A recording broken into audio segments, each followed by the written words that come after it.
Les Français sont ceux qui sont le plus prêts à payer la livraison de toute l'Europe. C'est-à-dire qu'ils sont prêts à payer entre 4 et 6 euros une livraison contre 3 euros pour les Anglais.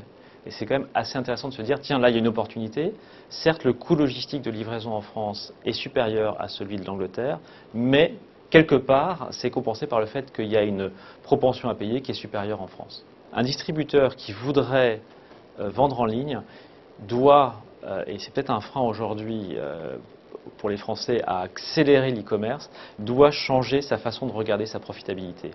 Sur Internet, on ne peut pas regarder la profitabilité à la livraison. Ce que font les acteurs qui réussissent très bien sur le net, c'est regarder la profitabilité au client ou au foyer.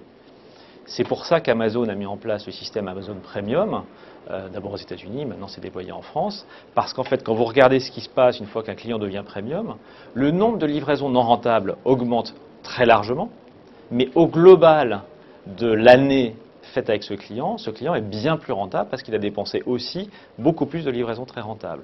Et Tesco a mis en place il y a 2 ans exactement le même système, s'appelle Tesco Delivery Saver, qui est un système d'abonnement à la livraison et qui permet d'assurer la fidélité du client sur une plateforme e-commerce.